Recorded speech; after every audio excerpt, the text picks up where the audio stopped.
आज का प्रसंग है, कल का शेष प्रसंग गीता का तात्पर्य। यत पृथिव्यां ब्रीहियं हिरणे पश्व स्त्रिय न दुहंति न प्रीतिम पुरुष काम हतस्यते। पृथ्वी पर जितने भी धान्य, स्वर्ण, पशु और स्त्रियां हैं, वे सब के सब मिलकर भी एक उस आदमी का मन को संतुष्ट नहीं कर सकते जो कामनाओं से के प्रहार से जर्जर हो रहा है। हमारी भारतीय संस्कृति बड़ी विलक्षण है, जो प्राणी मात्र का उद्धार चाहती है। राजस्थान में मैंने देखा कि जब किसान लोग खेती करते हैं तब पहले वे भगवान से प्रार्थना करते हैं कि पशुओं के भाग्य का, पक्षियों के भाग्य का, चिड़ी कमेड़ी के भाग्य का, अटाऊ बटाऊ के भाग्य का हमें देना महाराज। मतलब है खेती केवल हमारे लिए नहीं है परंतु सबके लिए है। जब खेती पकती है तब जो फल सबसे पहले आता है उसको पहले अपने काम में नहीं लेते, पहले उसको मंदिर में या ब्राह्मणों या साधुओं के पास भेजते हैं, फिर उसको काम में लेते हैं। ऐसे ही रसोई बनती है तो पहले अतिथि आदि को देकर फिर भोजन करते हैं। रसोई बनने के बाद बलि वैश्व देव करने का विधान आता है। इसमें विश्वामित्र के लिए अन्न अर्पण किया जाता है। कोई मर जाता है तो उसके लिए श्राद्ध और तर्पण करते हैं। इतना ही नहीं, संपूर्ण जीवों को, देवताओं को और ईश्वर को भी पिंड और पानी देते हैं। भगवान में किसी कमी की संभावना ही नहीं है, परंतु जैसे बालक पिता की ही चीज पिता को अर्पण करता है तो पिता प्रसन्न हो जाता है, ऐसे ही भगवान की चीज भगवान को ही अर्पण करने से भगवान प्रसन्न हो जाते हैं। समुद्र को भी जल देते हैं और सूर्य को भी दीपक दिखाते हैं, आरती करते हैं। क्या समुद्र में पानी की कमी है और सूर्य में प्रकाश की कमी है? उनमें कमी नहीं है, पर हमारा उद्धार भाव, सबकी सेवा करने का भाव, सबको सुख पहुंचाने का भाव कल्याण करने वाला है। सर्वे भवन्तु सुखिनः, सर्वे सन्तु निरामया, सर्वे भद्राणि पश्यन्तु मां कश्चित् दुख भाग भवेत। इसी बात को गीता ने सर्वभूत हिते रता पदों से कहा है। सबको देने के बाद जो शेष बचता है वह यज्ञ शेष कहलाता है। गीता कहती है यज्ञ शिष्टासीन संतो मुच्यते सर्व किल विषय। यज्ञ शेष ग्रहण करने वाले श्रेष्ठ मनुष्य संपूर्ण पापों से मुक्त हो जाते हैं। यज्ञ शिष्टामृत भुजो यान्ति ब्रह्म सनातनम। यज्ञ शेष अमृत को ग्रहण करने वाले सनातन परब्रह्म परमात्मा को प्राप्त होते हैं। कर्मयोगी सब वस्तुओं को संसार के अर्पण करता है, ज्ञान योगी प्रकृति के अर्पण करता है और भक्ति योगी भगवान के अर्पण करता है। किसी के भी अर्पण करो पर अपने लिए मत मानो, यह खास बात है। वास्तव में वस्तु कल्याण करने वाली नहीं है, परंतु हमारा उद्धार भाव कल्याण करने वाला है। यदि वस्तु कल्याण करने वाली हो तो लखपति, करोड़पति या अरबपति तो अपना कल्याण कर लेंगे, पर साधारण आदमी अपना कल्याण नहीं कर सकेगा। परंतु वास्तव में कल्याण त्यागी का होता है, संग्रही का नहीं। अतः इतना धन खर्च करने से कल्याण होगा, इतनी वस्तुओं को देने से कल्याण होगा, ये बात है ही नहीं। कल्याण हमारे इस भाव से होगा कि सबका हित भला कैसे हो जाए, सब सुखी कैसे हों। भगवान क्रियाग्राही या वस्तुग्राही नहीं है, प्रत्युत भावग्राही है। भावग्राही जनार्दन है, इसलिए हर एक काम में परहित का भाव रखें। इसमें खर्चा तो बहुत थोड़ा है पर लाभ बड़ा भारी है। थोड़ा खर्चा यह है कि कोई अभावग्रस्त सामने आ जाए तो उसको थोड़ा सा अन्न दे दो, थोड़ा सा जल दे दो, थोड़ा सा वस्त्र दे दो, थोड़ा सा आश्रय दे दो, उसकी थोड़ी सी सहायता कर दो। कभी खुद भूखे रहकर दूसरे को भोजन देने का मौका भी आ जाए तो कोई बात नहीं। हम एकादशी व्रत करते हैं तो उस दिन भूखे रहते हैं कि नहीं? जब देश का विभाजन हुआ था उस समय पाकिस्तान से आए कई व्यक्तियों को 10-10 रुपए देने पर भी एक गिलास पानी नहीं मिलता था। अतः सब समय अन्न जल का मिलना कोई हाथ की बात नहीं है, कभी भूखा प्यासा रहना ही पड़ता है। यदि दूसरे की हित के लिए भूखे प्यासे रह जाएं तो कल्याण हो जाए। इस प्रकार जो कुछ किया जाए सबके हित के लिए किया जाए।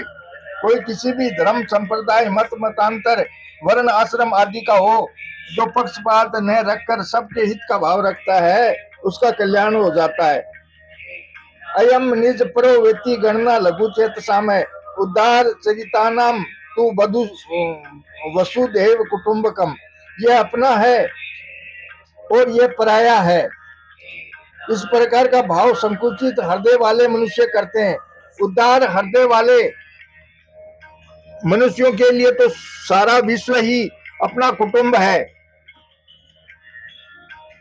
मतलब है कि उदार भाव वाले मनुष्य सारे कार्य विश्व मात्र के हित के लिए ही करते हैं। रामायण में आया है, उमा संत जही यही बड़ाई, मंद करत जो करे भलाई।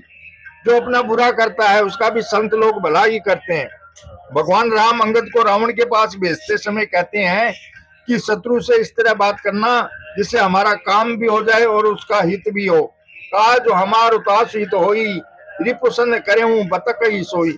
मनुष्य में ऐसा उद्धार भाव त्याग से आता है, इसलिए गीता में त्याग की बड़ी महिमा है। त्याग से तत्काल शांति मिलती है। त्यागा शांति निरंतरम। मनुष्य मलमूत्र जैसी वस्तुओं को भी त्याग करता है तो उसको एक शांति मिलती है, चित्त में प्रसन्नता होती है, शरीर हल्का हो जाता है, निरोगता आ जाती है। जब मैली से मैली वस्तु के त्याग का भी इतना महात्म्य है, फिर अन्न वस्त्र आदि का दूसरों के हित के लिए त्याग किया तो उसका कितना महात्म्य होगा। त्याग के विषय में एक मार्मिक बात है कि जो वस्तु अपनी नहीं होती उसी का त्याग होता है। मतलब यह है कि वस्तु अपनी नहीं है पर भूल से अपनी मान ली, इस भूल का ही त्याग होता है। जैसे जब हम मनुष्य शरीर में आए थे तब अपने साथ कुछ नहीं लाए थे, शरीर भी माँ से मिला था और जब हम जाएंगे तब अपने साथ कुछ नहीं ले जाएंगे, परंतु यहाँ की वस्तुओं को अपनी मानकर हम उसके मालिक बन जाते हैं। अतः उन वस्तुओं का मन से त्याग करना है कि ये हमारी नहीं है, परंतु तो सबकी है, जो कि वास्तविकता है। केवल इतनी सी बात से हमारा कल्याण हो जाएगा। गीता कहती है निर्ममो निरंकार स शांति मधि गच्छति, अर्थात शरीर में मैंपन और वस्तुओं में मेरापन का त्याग करने से शांति मिल जाती है, कल्याण हो जाता है। शरीर इंद्रिया मन बुद्धि आदि कुछ भी मेरा नहीं है। इसको संसार का मान ले तो कर्मयोग हो जाएगा, प्रकृति का समझ ले तो ज्ञान हो जाएगा और भगवान का मान ले तो भक्ति योग हो जाएगा। यदि इनको अपना मानेंगे तो जन्म मरण योग हो जाएगा, अर्थात जन्म मरण होगा, मिलेगा कुछ नहीं। जो अपना नहीं है वह मिलेगा कैसे, अपने पास रहेगा कैसे। इसलिए गीता कहती है कि इन शरीर इंद्रिया मन बुद्धि से जो भी काम करो सबके हित के लिए करो। यज्ञायाचरत कर्म समग्रम परिवीलियते, यज्ञ के लिए अर्थात निस्वार्थ भाव से केवल दूसरों के हित के लिए कर्म करने वाले मनुष्य के संपूर्ण कर्म विलीन हो जाते हैं। रामायण में आया है, परहित बस जिनके मन माही, तिन कहूं जग दुर्लभ का सुनाई। परहित सरिस धर्म नहीं भाई, पर पीड़ा सम नहीं अदमाई। दूसरों का हित भलाई करने से कर्म योग, ज्ञान योग और भक्ति योग तीनों सिद्ध हो जाते हैं। सगुण और निर्गुण दोनों की प्राप्ति दूसरों का हित करने से हो जाती है। गीता ने सगुण की प्राप्ति के लिए ते प्राप्नुवन्ति मामेव सर्वभूति ते रता, वे प्राणी मात्र के हित में रत और सब जगह समबुद्धि वाले मनुष्य मुझे सगुण को ही प्राप्त होते हैं। और निर्गुण की प्राप्ति के लिए कहा है लभन्ते ब्रह्म निर्माण मृष्य क्षीण कलमसा छिन्न देदायतात्मान सर्वभूत हिते रता। जिनका शरीर मन बुद्धि इंद्रियों सहित वश में है, जो संपूर्ण प्राणियों के हित में रत है, जिनके संपूर्ण संशय मिट गए हैं, जिनके संपूर्ण कलमश नष्ट हो गए हैं, वे विवेकी साधक निर्वाण ब्रह्म को निर्गुण को प्राप्त होते हैं। हिंदू मुसलमान ईसाई पारसी यहूदी आदि कोई भी क्यों न हो, यदि वह अपने सिद्धांत का नियमों का पालन करते हुए त्याग करे अर्थात मिली हुई वस्तु को अपनी न माने तो उसका कल्याण हो जाएगा। त्याग में सब एक हो जाते हैं, कोई मतभेद नहीं रहता। जैसे कोई देवताओं का पूजन करता है, कोई ऋषियों का पूजन करता है, कोई माँ बाप का पूजन करता है आदि आदि, परंतु नियम पालन में भिन्नता होने पर भी दूसरों के हित के लिए स्वार्थ और अभिमान का त्याग करने में सब एक हो जाते हैं। जिनमें अपने स्वार्थ और अभिमान के त्याग की मुख्यता है वे मत सिद्धांत संप्रदाय ग्रंथ व्यक्ति आदि महान श्रेष्ठ होते हैं, परंतु जिनमें अपने स्वार्थ और अभिमान की मुख्यता है वे मत सिद्धांत ग्रंथ व्यक्ति आदि महान निकृष्ट होते हैं। सबका हित करने से अपना हित मुक्त में स्वाभाविक ठीक हो जाता है। इसलिए हमें कोई नया काम नहीं करना है।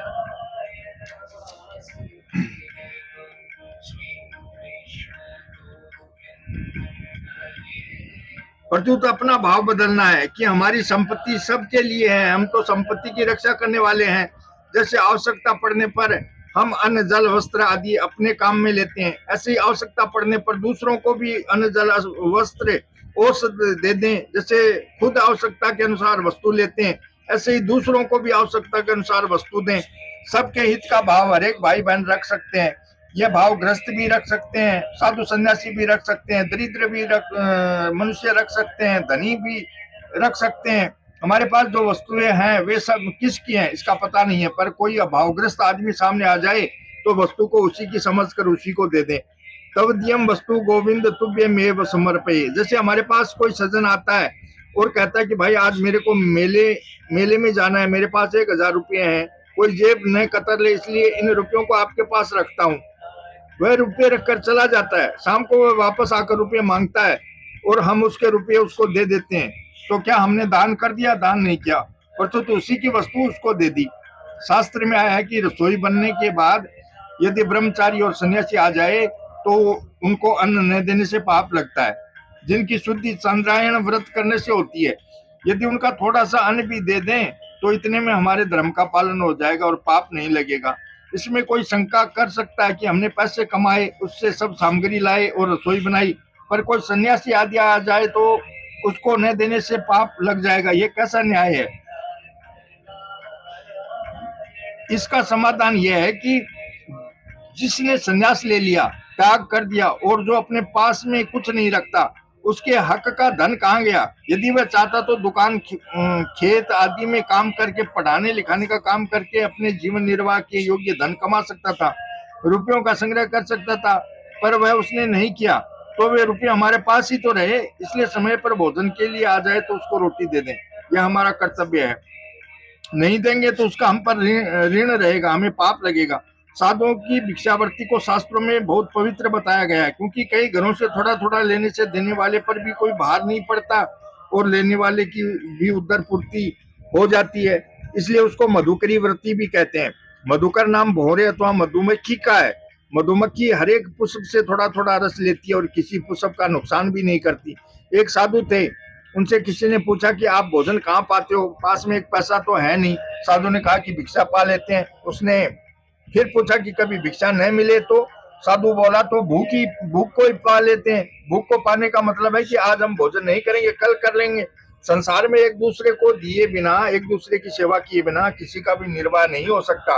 राजा महाराजा कोई क्यों न हो, अपने निर्वाह के लिए कुछ न कुछ सहायता लेनी ही पड़ती है। इसलिए गीता में आया है, देवान भावयंतानिते देवा भावयंतु वै परस्परम भावयंत श्रेय परम वापसियत है। अपने कर्तव्य कर्म के द्वारा तुम लोग देवताओं को उन्नत करो और वे देवता लोग अपने कर्तव्य के द्वारा तुम लोगों को उन्नत करेंगे। इस प्रकार एक दूसरे को उन्नत करते हुए तुम लोग परम कल्याण को प्राप्त हो जाओगे। कितनी विलक्षण बात है कि एक दूसरे का पूजन सेवा करते करते परम कल्याण की प्राप्ति हो जाती है। कई वर्ष पहले की बात है, बांकुड़ा जिले में अकाल पड़ गया तो गीता प्रेस के संस्थापक संचालक तथा संरक्षक सेठ जी श्री जयदयाल जी गोयनका ने वहां कई जगह कीर्तन आरंभ करवा दिया और लोगों से कहा कि वहां बैठकर 2 घंटे कीर्तन करो और आधा सेर चावल ले जाओ। पैसा देने से वे मांस मछली आदि खरीदते, पर चावल देने से वे चावल खाएंगे ही, इसलिए चावल देना शुरू कर दिया। इस तरह उन्होंने कीर्तन के 100-125 कैंप खोल दिए। एक दिन सेठ जी वहां देखने के लिए गए। रात में वहां जहां ठहरे थे वहां बहुत से बंगाली लोग इकट्ठे हुए। उन्होंने सेठ जी की बड़ाई की और कहा कि आपने हमारे जिले को जिला दिया। सेठ जी बोले कि देखो, तुम लोग झूठी प्रशंसा करते हो, हमने क्या खर्च किया है? हम मारवाड़ से यहाँ आए थे, यहाँ आकर हमने बंगाल से जितना कमाया वह सब का सब दे दें तो आपकी ही वस्तु आपको दी। हमने अपना क्या दिया? वह भी अभी सब नहीं दिया है। वह सब दे दें और फिर हम मारवाड़ से ला कर दें, तब यह माना जाएगा कि हमने दिया। इसी तरह हमें हर एक को उसी की वस्तु समझकर उसको देनी है। देखकर हम उऋण हो जाएंगे, नहीं तो ऋण रह जाएगा। अपने में सेवक पने का अभिमान भी नहीं होना चाहिए। घर में रसोई बनती है तो बच्चे भी खाते हैं, स्त्रियां भी खाती हैं, पुरुष भी खाते हैं, क्योंकि उसमें सबका हिस्सा है। इसी तरह कोई भूखा आ जाए, कुत्ता आ जाए, कौवा आ जाए तो उनका भी उसमें हिस्सा है, उनके हिस्से की चीज उनको दे दें। इस प्रकार निस्वार्थ भाव से आचरण करने पर हमारा कल्याण हो जाएगा।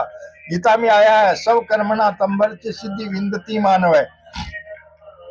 अपने कर्तव्य कर्म के द्वारा उस परमात्मा का पूजन करके मनुष्य सिद्धि को प्राप्त हो जाता है। मतलब है कि ब्राह्मणोचित कर्मों के द्वारा पूजन करे, क्षत्रियोचित कर्मों के द्वारा पूजन करे, वैश्योचित कर्मों के द्वारा पूजन करे और शूद्रोचित कर्मों के द्वारा पूजन करे। इस प्रकार सबका पूजन, सबका हित करने से अपना कल्याण हो जाता है। यह बात गीता में बहुत विलक्षण रीति से बताई गई है।